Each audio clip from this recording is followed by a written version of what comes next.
Welcome to Uncommon Ground, Speaking Over Shouting.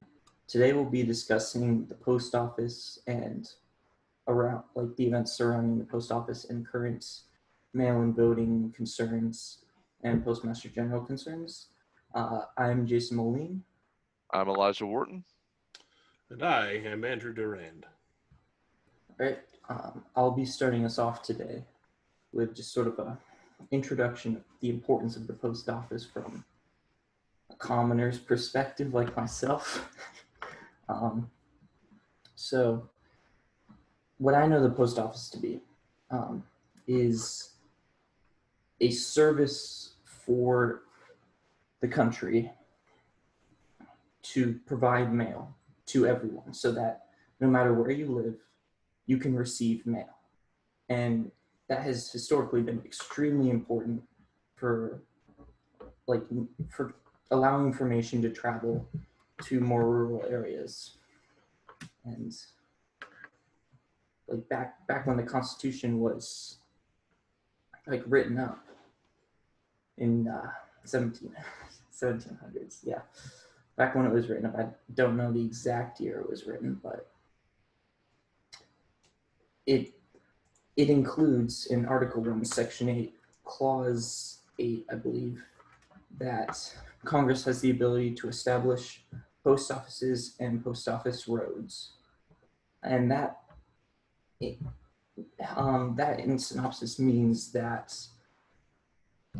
post offices are inherently a federal agency that overrules the states on what states' laws are. So for example, if a state has a toll road, a post vehicle does not have to pay tolls on that road as they are a public service.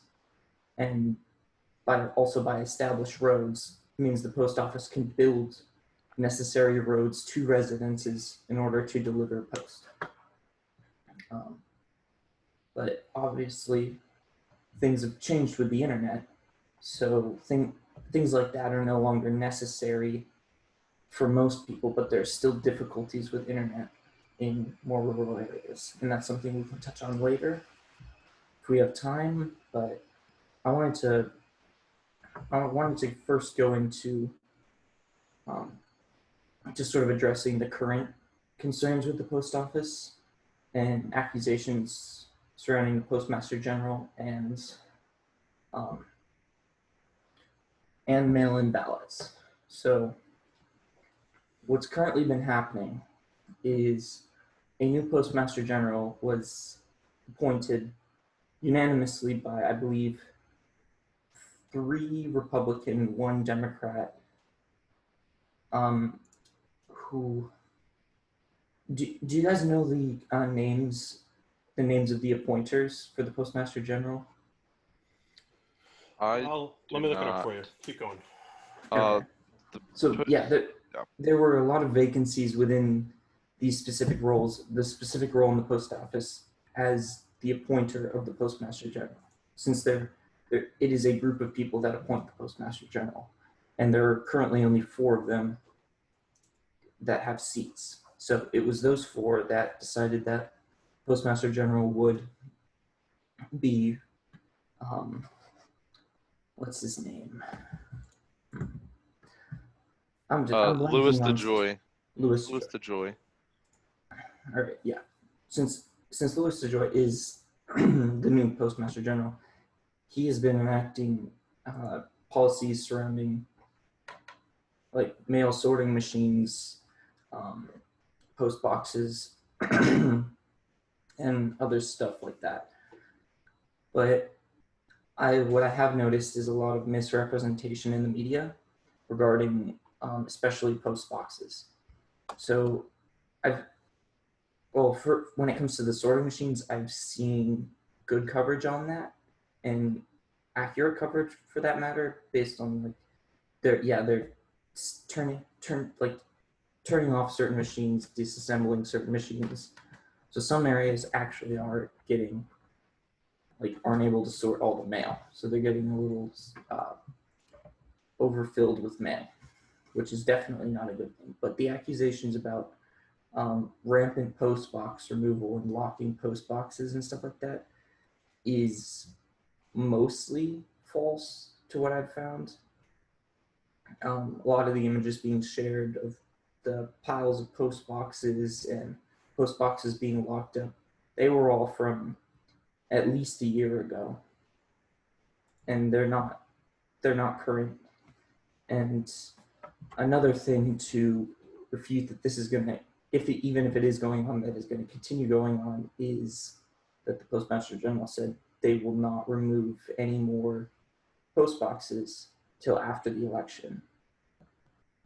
Just to further point out that it's not a root cause, but this very well could be, like, I don't think the public has all the information on this topic, and so there is a lot of speculation.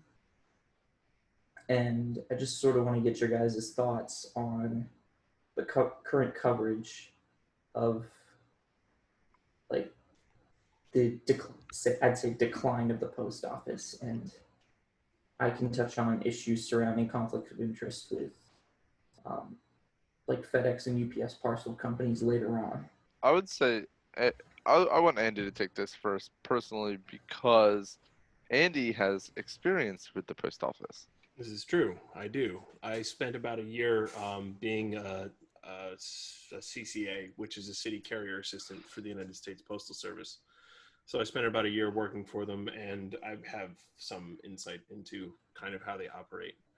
I wanted to touch on the post boxes thing because that is post boxes are not an efficient form of retrieving the mail anymore. They're not useful as much as they used to be. So they have actually been phasing them out for a long time. That's not new. So then, and they usually actually, most of the time, they, like, the post office, the decision to remove that does come from pretty high up in the post office. But they, like, I would open them, and there were days when there was just nothing inside them. Nothing. So from a post office perspective, and from the carrier perspective, because your entire job is actually based around, like, the minutia of it.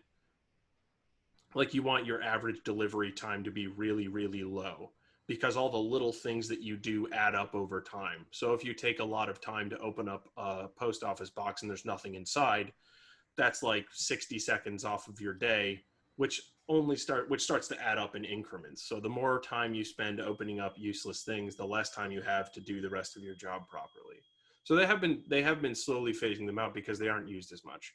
And I would not recommend that you use them for I would not recommend that you use them for, like, delivering a mail-in ballot either. My recommendation for those is to actually take it directly to the closest post office that you have, that you can actually walk inside and hand it to that person. Not for any, like, malicious reason, but because that removes as many variables as possible between your vote leaving your house and getting to the right people. I've also seen an alternative to that, and it's that if you don't feel comfortable with sending your vote through the mail, what you can do is you can fill out your absentee ballot, and they will actually have drop-off locations at the polling place. And so what you can do is fill out the absentee ballot, fill out the mail-in ballot, whatever, and deliver it to your polling place. That way you don't have to go in, you don't have to physically go inside and worry about catching the coronavirus or endangering yourself. Then you can still get your ballot in with the election officials and people who are the volunteers who are helping out. And it takes away some of the worry, and it also takes away some of the, as Andy was saying, some of the middlemen in the situation where a lot of the variables could happen. Yeah, I'd like to ask this question of Andy. Like, for example, from what I've seen, my concern on mail-in ballots is on the state side with counting ballots properly and stuff like that. But just to sort of get an idea, can people trust the USPS to deliver their ballots to their respective state? There is. I was kind of confused by this when it started to have this bizarre fallout, because the entire time I worked for the post office, like they have a very clear understanding of their priorities. So if mail has to go out on a day, by a time, then it goes out to the right people on that day, on that time. And there's some human error in there, because the people who run the post office and the people who work in the post office are all human, so they make mistakes. But like, I don't quite understand how the ballots wouldn't go out on time and how they would not be collected properly. Because the people who run the routes for the post office, at least on that level, like the level of delivery and like pickup, is like, I don't quite understand how it would not work out. Like, just if you have the mail appears in the building and you deliver the mail, and like you come back at the end of the day when you're out of mail, like the mail has to go out. And it's funny to me because there was the cut on overtime hours, but part of the problem is it doesn't matter if you cut overtime hours or not on a high level. If the mail is in the building, the mail has to leave the building by the end of the day. And all of the mail that's outside of the building has to be back in the building by a specific time.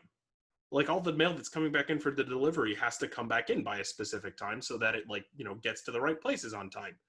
It kind of didn't make sense to me, because in my head there was no feasible future where the post office wouldn't accurately do its job. I still can't wrap my head around it. Does that answer your question? I don't really know if that was a good job of it. Yeah, it does. So it just sort of confirms what I've, like, initially I was skeptical of the post office, just because, like, I've had one piece of mail not get somewhere. I never met anyone in the post office who I didn't feel was directly not trustworthy as well. It was like I didn't meet anybody who was like wildly nefarious at the post office. There was nobody cackling behind any desks when I went in there. And, there were people who were better and worse at their jobs. And, I fell somewhere on that scale, probably on the lower end. I did not particularly like my job, but there were people, right? And there's variance in people, and some of them were better at their jobs and some of them were worse, but no one was malicious. Because especially if you're malicious about the mail, like you can't work at the post office. They'll fire you. Like, you can't do that. The things that you can get fired for in the post office are numerous. And they're actually they're like the ethics bar for working at the post office is very high. It's strangely high. It's a federal job. Yeah, it's a federal job. That would explain why it's really high. You can't get away with like anything. Like, things you do wrong are just you get like a couple of reprimands. And like, I have a weird story. This isn't related so much. They have a high bar for competence as well as ethics. And within my first year on the job, while I was still on probation, I actually got into an accident, and I should have been fired like immediately. Basically is what happens, because if you're on probation, like, then the union's not going to fight for you, because you're not actually, like, I was in the union, but I was still like on probation, so there was nobody who would be like on my side at all. And actually my boss actually like fought for me to keep me around, partially because they were currently understaffed and partially because like I actually did the job and I don't do drama. So they were like, yeah, he was just a solid workhorse who had like a weird little moment. So that was the only accident I got into, and it was very, very minor overall. Yeah. One other thing that's just a side question is, I don't know if you'll be able to answer it just because you were only there a year, but how has parcel influx and postal decline affected the post office's systems? So this is For actually context, that's more packages, less like paper mail. So this is actually one of the reasons why I think that it's hard to judge the new Postmaster General's actions without knowing exactly what machines he removed and why. Because if you track mail, and I did this while I was working there, and so I don't have the exact figures in my head, but mail, the actual first class mail delivery peaked right before the housing crash of '08. And it might have peaked during or right after. And then afterwards, it's been on a fairly steady decline. So we're actually about half. We're delivering about half of the first class mail that we delivered like 12 years ago. So the decline of actual like first class mail, which is the mail that's actually important. You're not supposed to call junk mail because it's all mail is important is the thing they throw at you. But first class mail is stuff that actually like this needs to get to the right person at the right time for sure. So, but that stuff has been on the decline for a long time. And then packages kick in, and packages actually have started to make up the bulk of what the post office delivers because they have a contract with Amazon. One of the things that's really interesting about the Postal Service, and one of the reasons they're actually having problems that got kind of overlooked and is still kind of overlooked, is the fact that the trucks they're driving were designed for first class mail. So when you see a mail truck, the entire interior of that vehicle is designed for you to carry a lot of letters. It's not designed for packages. So creating like the new vehicles that they're starting to make, I think are more geared towards packages, but I think when they started designing them and contracting them, they were still thinking that there was going to be an uptick in actual physical like paper mail as opposed to the uptick in packages. So I don't know exactly. I never drove one of the new vans, so I don't know exactly how it panned out. But those old mail trucks that you see are designed for letters and not for packages. And that does actually slow people down a little bit. Like people who are really good at their routes will fly through them anyway because they're so good at their route. But it does affect the time. And that's also why I think the sorting machine thing is questionable. Because you could absolutely, because like if we still have the same amount of like mail sorting machines for paper mail that we had in 2008, we have like a bunch of machines that are doing way less work than they need to, which would be a waste of space and manpower. And if you're trying to like try and bring the post office up from from losing money, then you want to make everything as streamlined and efficient as possible. So you think? No, go ahead. I've been talking a lot. Okay. I was just confirming. So would you say that it's accurate to say that there's a possibility that there was a higher up decision to remove some of these sorting machines and that there were a few sorting machines in places where they actually were still using them effectively that accidentally got removed in a larger decision made higher up? I think it's possible. I think there's a saying that I like to throw out in situations like this, that if a decision could be attributed to malevolence or incompetence, assume it's incompetence, but don't rule out malevolence. So it's like, it was probably some bizarre accident, but keep your eye on it just in case it wasn't. I find it likely that that's what happened. In my head, that's probably how it happened. But again, like we don't really know because everybody's talking about the machines that got removed, but we don't actually know which machines got removed and why. And that's an important part. Like we need the context behind it before we can accurately judge whether or not the decision was correct. I think part of that information will come out today because the Postmaster General is testifying before Congress today. And so I think we'll get at least, it'll put a spotlight on it at the very least, but I think we'll get some good information out of it. Eli, why don't you go ahead and let everybody know what today actually is while we're recording it so that everybody gets an idea for context. Today on Monday is Monday, the 24th of August. Just for people who don't know what today is, because this will probably be uploaded either later on the 24th or on the 25th. So, but in other words, I think an important part of this conversation lies in the Postmaster General because there's some interesting stuff going on there. whether it's the fact that he's he has $7 million invested in USPS competitors, or it's the fact that that he is a mega donor to the Trump campaign. I think there's at least with the competitor part, and I don't think the Trump campaign thing's as big of an issue, but with having money invested in the competitors, it's there's a serious like conflict of interest there, and I think that's something that we should touch on and try and figure, or try and, I don't know, I'm curious to hear your thoughts on that kind of stuff. So I don't know, Jason, you mentioned something about them earlier. If you have any. I who I was talking about earlier, the people who elect the Postmaster General, it is the Board of Governors of the Postal Service who are appointed by the president but confirmed by the Senate. And there are currently 4, 3 Republicans, 1 Democrat.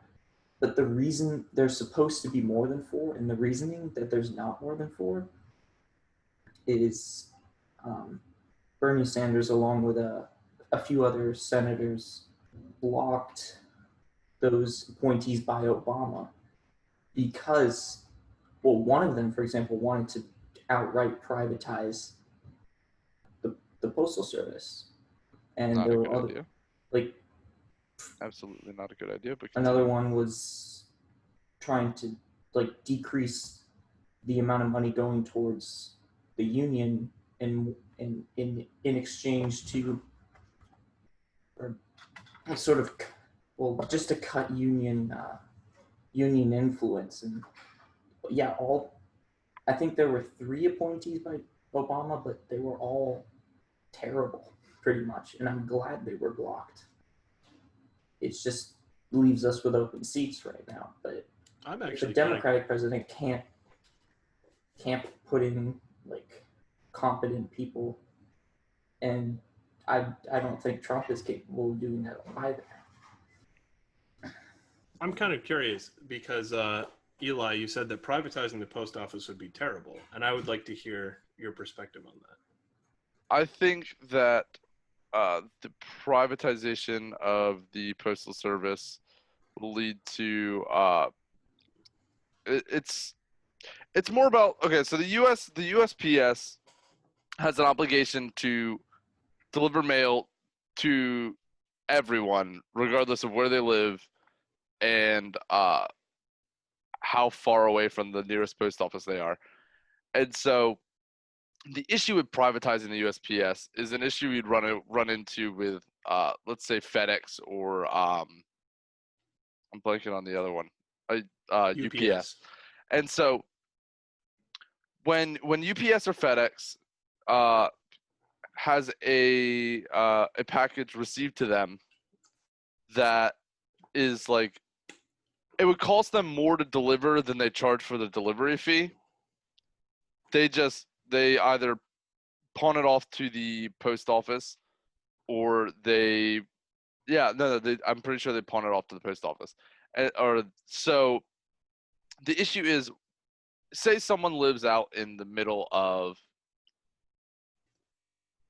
rural Kansas, and they're I don't know, they're far enough away from the post office that the post office is at a loss for delivering to them. What incentive then does the post office have to deliver the mail, other than the fact that they want to deliver the mail? They don't, because they're at a loss. So by privatizing the U.S. Postal Service, you take away the obligation to deliver to people and replace it with a, well, what's in it for me? And so I think that it's important to shy away from that, just because a lot of people rely on the post office for things like prescriptions, getting letters from loved ones that are out overseas, fighting in wars and all of that. And I think that it's important for there to be a mail delivery service that is not fighting in the way that competing, not competing because, or not competing in terms of money, but competing in terms of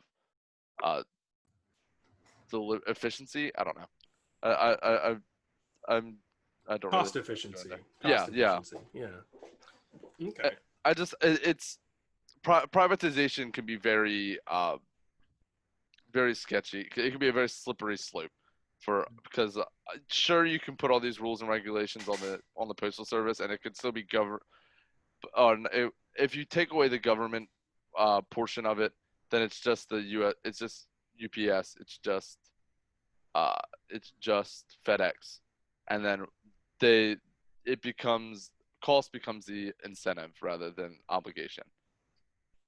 Yeah, and I wanted to just quickly touch on how privatization of the Postal Service is, well, it would be beneficial to private companies as it would allow them to just outcompete the Postal Service and take more of the profits within mail for themselves.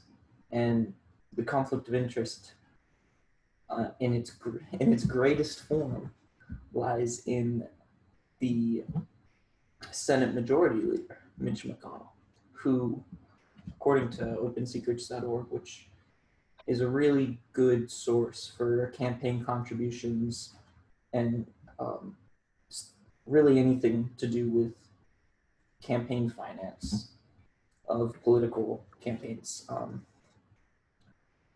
Mitch McConnell's 4th and 15th highest donors are FedEx and UPS. UPS contributed $123,000 to his campaign for this election cycle, and FedEx has contributed $83,000.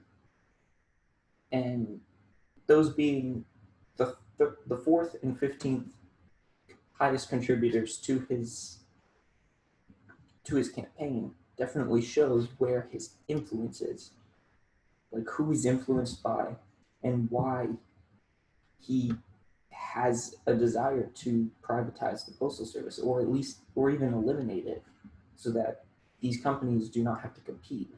Well, okay, so my thing is because I personally I agree that the Postal Service should not be privatized, but I did like look into why it might be a good idea, and mostly what I got was that the Postal Service it has to do it basically has to back fund retirement pay or something like that. And Andy knows what I'm talking about. Andy will Andy, you probably know a lot more about it than I do. But so like the Postal Service is like losing money every day. It's like it's the only funding they really have after getting gutted in like I think it was 08 or 07, something like that. It is just the only funding that they really have is that is by selling stamps, and stamps are really fucking cheap, and they can't set the price on stamps either, so that's even worse. So like they really have no control because they're government run. So I think I don't know if it's Congress or what has to decide on the particulars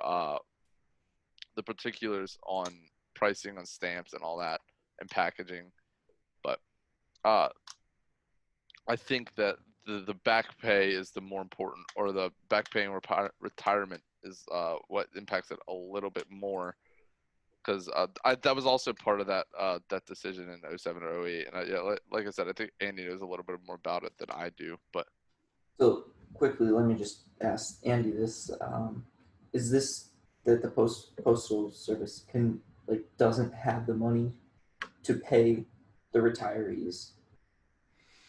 Oh no, this is a rolling disaster. This is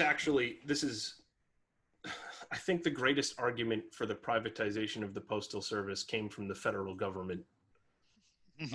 Ironically. Which is ironic, yes. And it's actually so Congress, I forget exactly when they did this, but they told the Postal Service that they had to have enough money at all times to be able to pay out their retirement to all their retired employees. all of them who are currently working for the Postal Service. So, which is a lot of people. well, it's also a important to lot of note people. that no one does this, and I mean no one. There's no other federal institution that does this. There's no other private institution that does this. No one does this What's the because reason? of this problem. The year was in 2006. Yeah, so here's like, so picture this. Like, I go in and work for the post office for 1 year. While I'm working there for the 1 year, the post office is supposed to produce enough money to pay for my retirement while I'm working there. Oh, I understand. Yeah, Yeah, this that is won't why work. it's untenable. Like, it doesn't work on any level. It can't. And so and so they were mandated by the federal government to do that, and they were hamstrung because they were actually making money right up until that happened. And if you removed that, they were still making money for a long time. Like the federal government made the post office not a profitable institution. Shouldn't the goal to be making the post office a neutral institution so that you can have parcel and postal prices as low as possible and just have it at a constant, steady line? Try and keep pricing in line with profits, but having that system without that system of having to back pay retirement Well, or I mean, earn the money to back pay that retirement. so for the most part, what happens is that a company will have a pension plan, and a pension plan is basically just a giant pile of money that they sit on, and they basically throw it into the stock market and allow the stock market to produce enough money to pay for people as they retire. That's the general concept behind it. It's a little more complicated than that. But as pre-funding all of your people who are going to retire requires so much money. It's some ludicrous number. It's some number that you can't even actually comprehend. It's like $1 billion. It's $72 billion, Yeah. according to what I'm finding right now. Yeah, so you're supposed to have $72 billion on hand. Yeah, to cover retirement plans, 75 years into the future. Yeah, see, so this is actually one of the major things that sunk the post office. Like, and we're about to cut out of time, but there's more about this topic and all the other weird things that kind of tie into it that I think are relevant that we should talk about in a minute. But we are about to run out of time for our first half, so I think we're gonna go on a short break, and we'll be right back. Don't go anywhere. Welcome back. We're still talking about the Postal Service. So, Oh, well, thanks. great segue. So I did want to touch on the other thing that kind of pigeonholed the post office's business strategy. There's two things that are important to talk about and understand about the Postal Service. One of them is that it does not receive any federal funding as of right now. And it hasn't for actually quite a long time. I think it was sometime in the 80s, but I'm not totally sure. I can get you a date on that. Give me a second. Yeah. But it has not received any taxpayer funding. So it's been a profitable business for a long time on its own. Federally, it is required by law that the post office delivers to every address. This is actually, I think that's a good thing, because I like as much communication as possible in as many ways as possible that are relevant. And I don't think print media is completely out of it yet. And I think there are still people who live out in the middle of nowhere who have trouble with internet, who should be able to get their information through the mail. But the problem is that they don't get paid. Like, that's, you operate that at a loss, and you're federally required to operate at that loss. So when we started to have private companies start to do delivery, what happened was the United States Postal Service got pigeonholed into the idea of owning the last mile, which is a very difficult place to operate, to operate in any profitable way. And I think that after the 2008 housing crisis, and as everything has shifted to packages are being more important than letters, I think that that combination of things is starting to sink them quite heavily. That and the pre-funding mandate. There's a lot of interconnected lines that kind of culminate in the post office's general decline. Is it fair to say that Amazon is taking advantage of the Postal Service's requirements for its own gain? I don't know. It's hard to say. Does Amazon ship primarily through the USPS, or do I they believe it's go primarily through anyone? through. I think that I They don't know ship- for sure, but I think there's like 60% of Amazon packages are contracted to go through the United States Postal Service. Yeah, So most of them. they go do through and USPS. they do deliveries on their own as well as rarely UPS and FedEx. Well, Actually, I don't know about FedEx. I don't think they do through FedEx, but they do. I have seen USPS or UPS, rather. UPS. But the other interesting thing, and this is actually what I think is going to be kind of nail in the coffin for the post office, financially speaking. I don't foresee Amazon renewing their contract with the post office in the format that it currently is. Like whenever that contract comes up, I think they're just going to let them just hang them out to dry. So here's a question I have. Do you think there's a way without privatization? And I know we touched on back pay and retirement. Do you think there's another way to like revamp the USPS to make it not only more profitable but more I guess modernized, more capable of handling modern mail? I think in theory you could.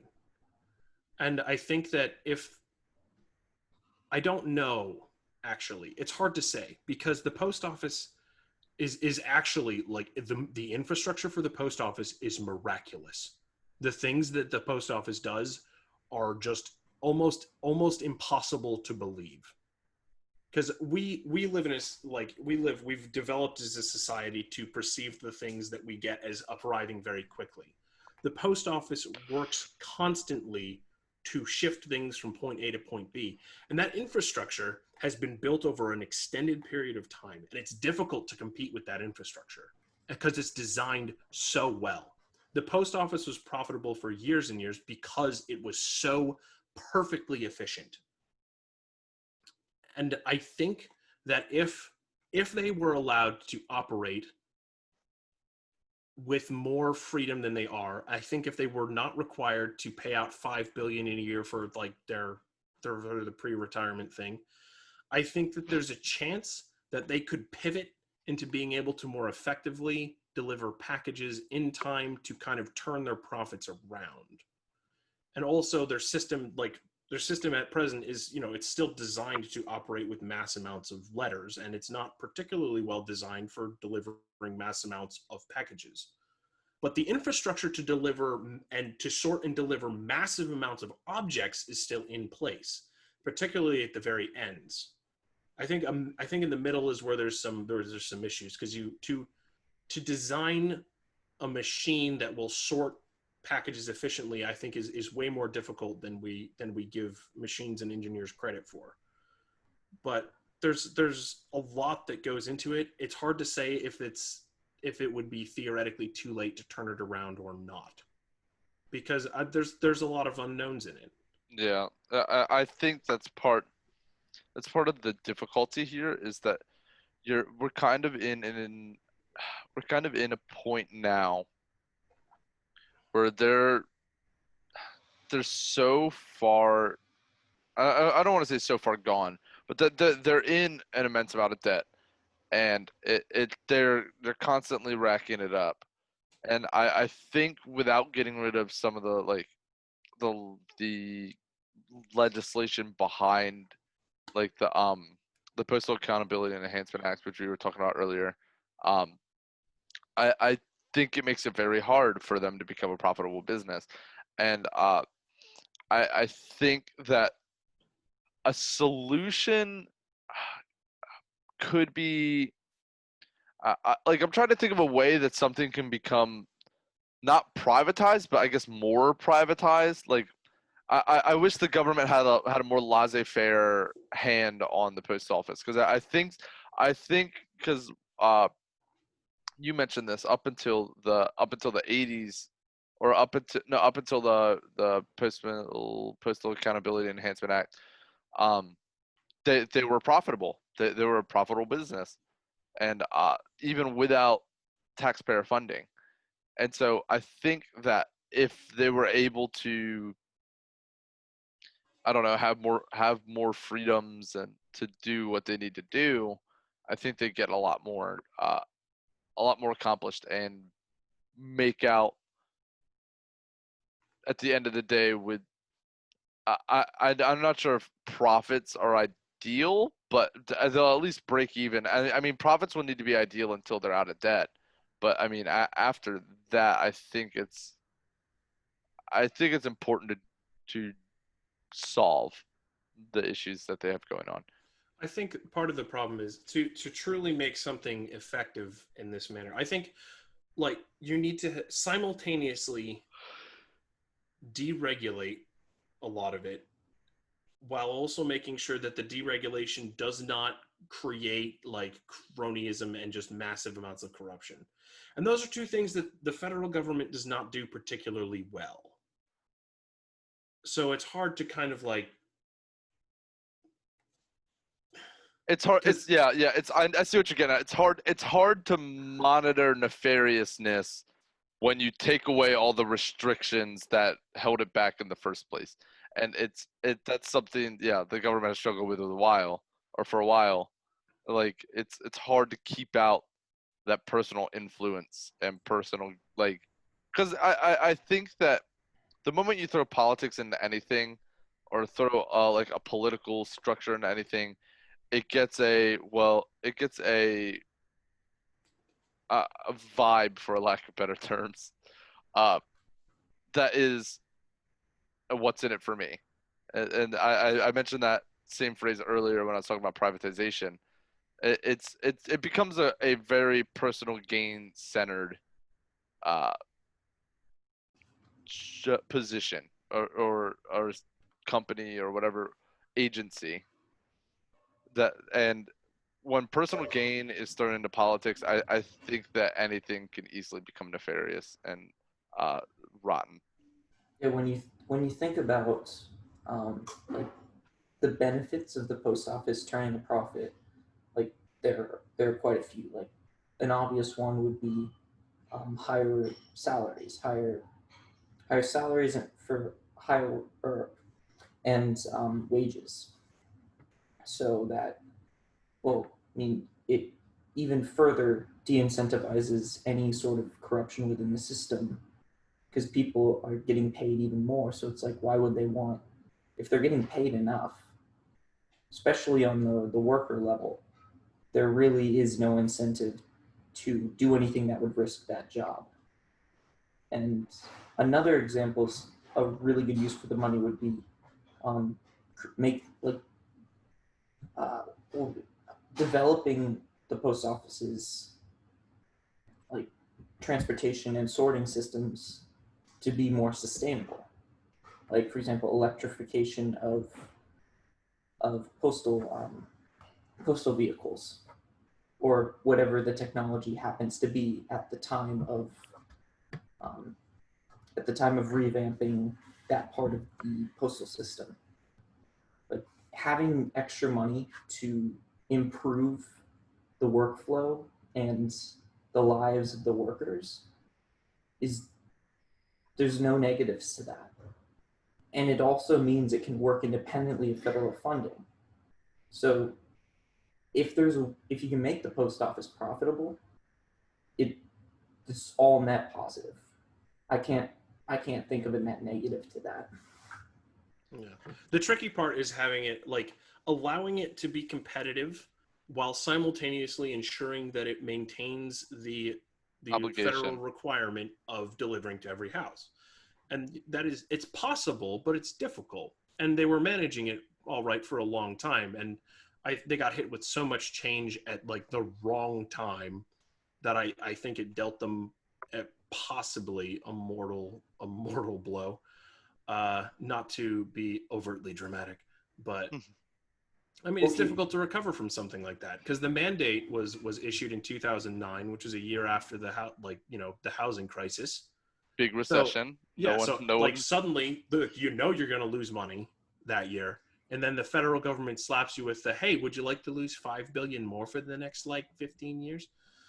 And it's, you go from being like, oh, we've got some leaks in our boat, to like the federal government shooting your boat with a cannon. Like, Yeah, I mean, Great metaphor. I yeah, love it. even for the like for the whole thing where they had to guarantee retirement money, like for example, implementing something like that. Some I think I touched on this last podcast, but when it comes to change, like change in government, you really need precedent and research. Like for example, there seemingly is no research or precedent for the decision of having the post office be required to cover all retirement for everyone at that time. I mean, I think it's fairly. This is classically my perception of the federal government. The federal government will look at something and be like, this is functioning perfectly. It'd be a real shame if I wonder how we could fix it. Like, fixing something that isn't broken. Wow, who would have thought? Wow, let's try and this gear looks loose. Let's just take a hammer to it and just like see what happens. Yeah, if something is functioning, you never want to put drastic change on it. If something's functioning, well, if something's not functioning, then there is a higher incentive to risk a large decision on that, like a very impactful decision. But if something's working very well, there should never be an incentive to make a large change that could potentially impact the workflow. And my thing is, I agree with that, but I actually went and this will go a little bit off topic from the Postal Service, but there was this will refer more to the recession in '08, the housing crisis. And excuse me, I'll pull up some notes real quick, but I wrote a paper on this in my poli-sci class because we had to watch this documentary, and it's basically about the I'm trying to think of what the company was called, but basically there was warning signs that the housing what's it called? Crisis. The housing crisis was imminent, and it had to do with these things called derivatives, and not to be confused with math derivatives or whatever. But was there also inverted yield curves? I don't know if you looked into that. I don't quite know, but basically, so the Commodity Futures and Trading Commission was a very small agency, and at the head of the agency was this woman named Brooksley Bourne, and Brooksley Bourne basically was competing with this this I don't want to call him a bright man, but he definitely was a very smart guy, very witty guy. His name was Alan Greenspan, and basically his career was like super successful, and he basically set the country up so that there was like no regulations on anything, and so that banks were selling these derivatives and to one another. They were basically like I guess a great way to think of them are kind of like temporary loans, but there's no backing behind the loans. So like it's like an IOU where you don't really owe them, and so it set up this lattice that would eventually collapse on itself.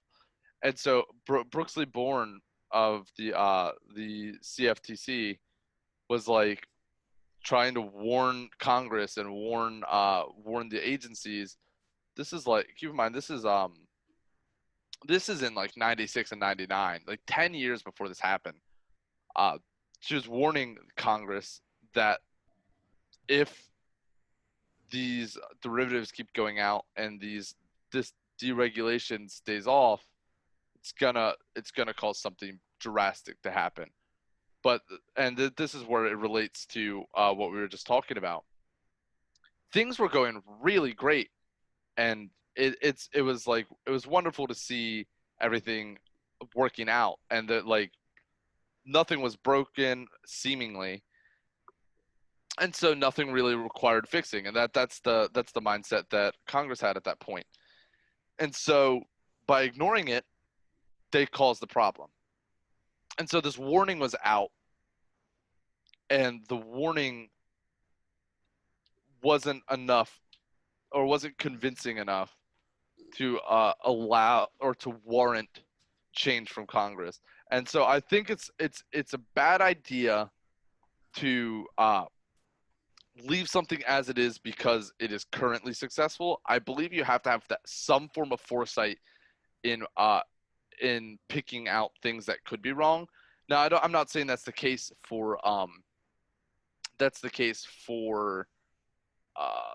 the Postal Service, and with everything that was going on with the PAEA, the Postal Accountability Enhancement Act. But just call it the pre-funding mandate.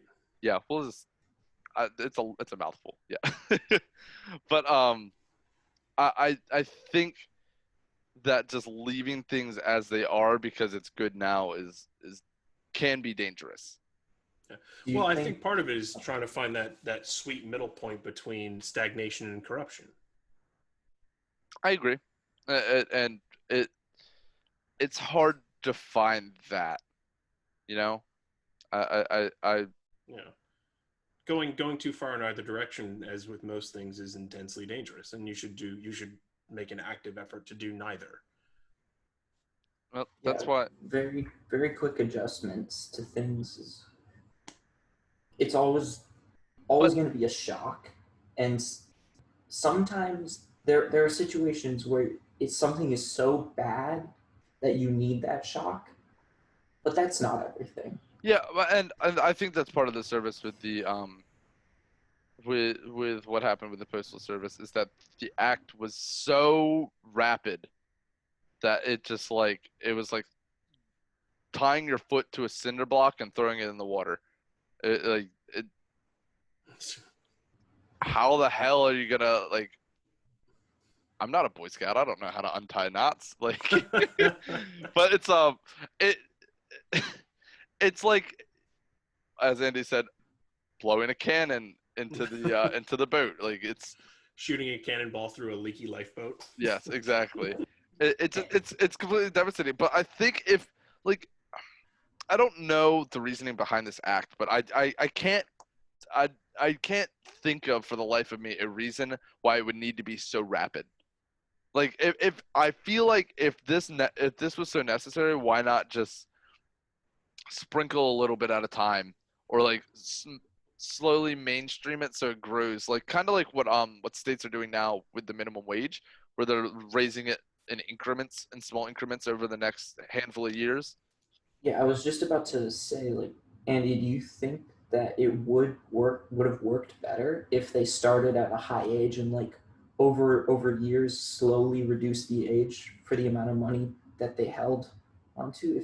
Does that make sense? I think to utilize an incremental approach where you pre-fund your oldest employees, and then as you obtain more money and you become more fiscally capable of doing it, slowly tick back further. Yeah, and if you're noticing errors, then you can re-examine what needs to be done. There's a chance that might have worked, but we also have to consider that not everything. The only reason that we can function, and the only reason, like, these things only function as long as we assume that the trajectory we are currently on maintains its course.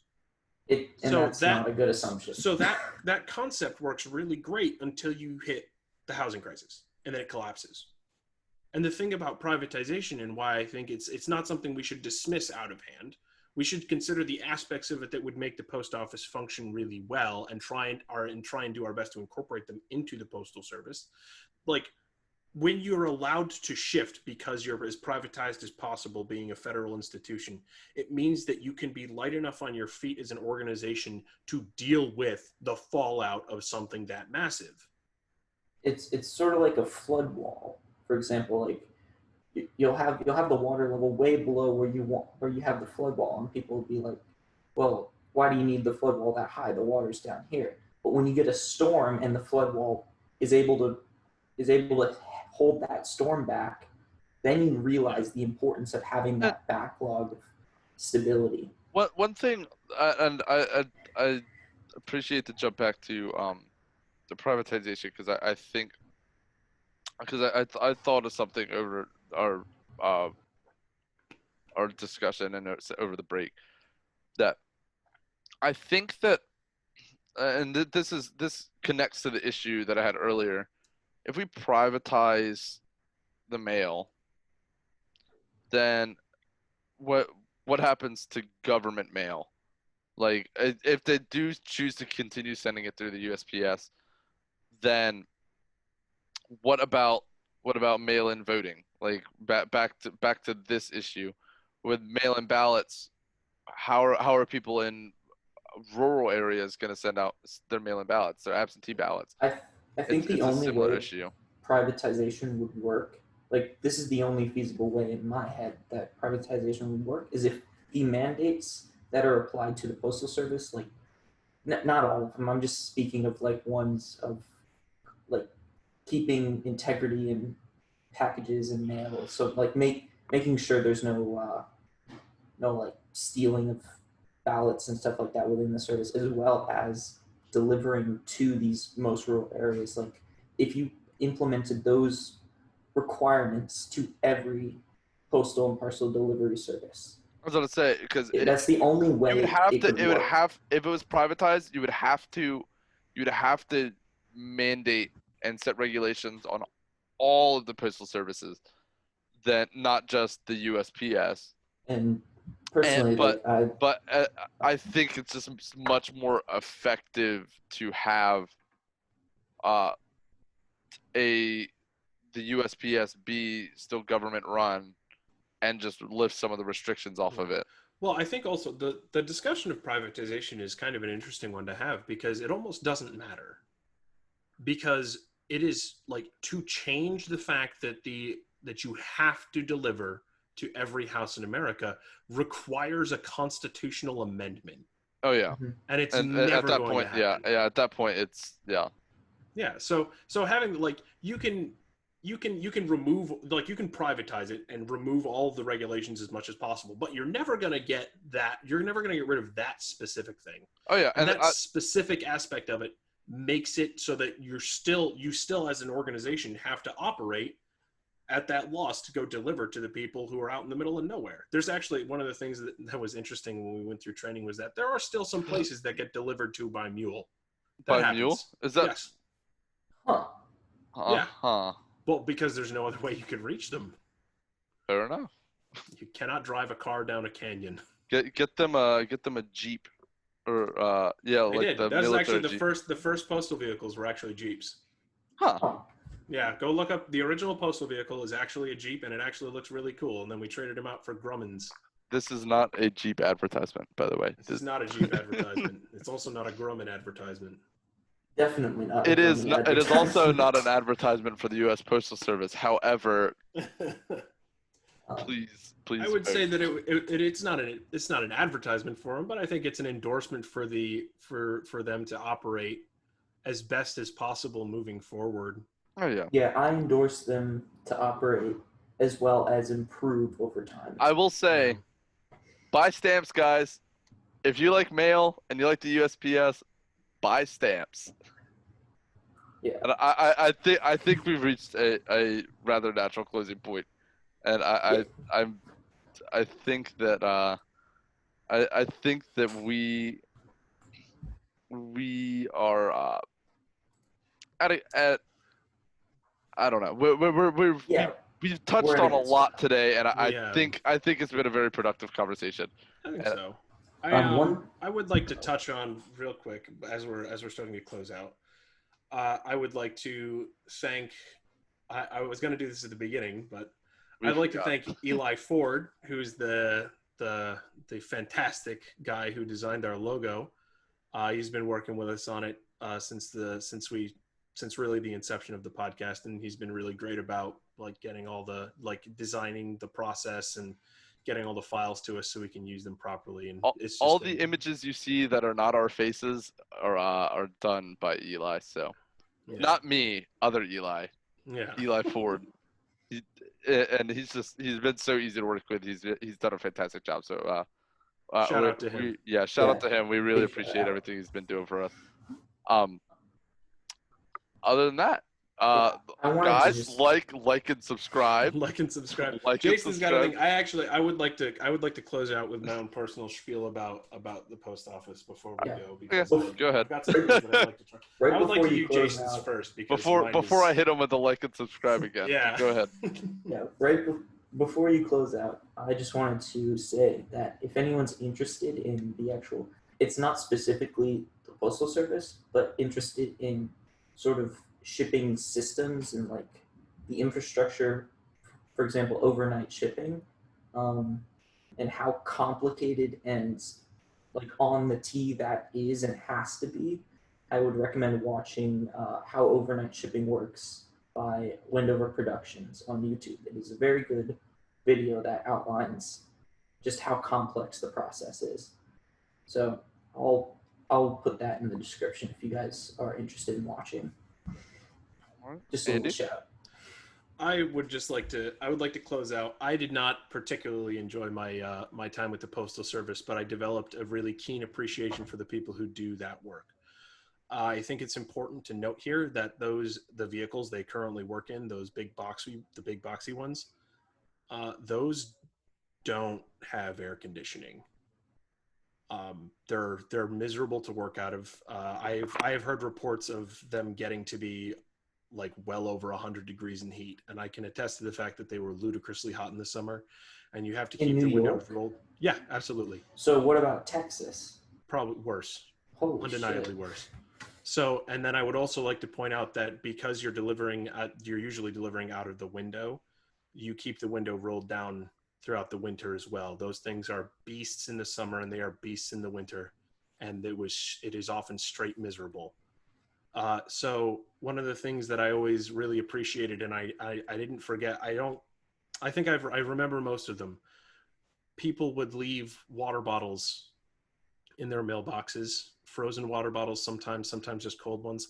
I had one very, very sweet lady leave me a Capri Sun in a dish of ice. And those were always quite nice, and they were very appreciated. And some people would occasionally leave hand warmers in the boxes in the winter.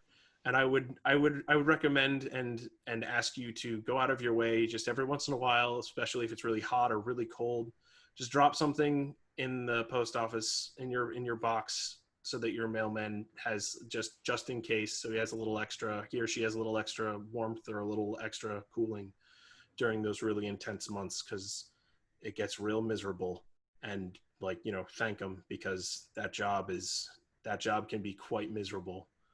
So that's my spiel. The Gen Zers will get this reference. It's like thanking your bus drivers, but instead of your bus driver, thank your postal service worker.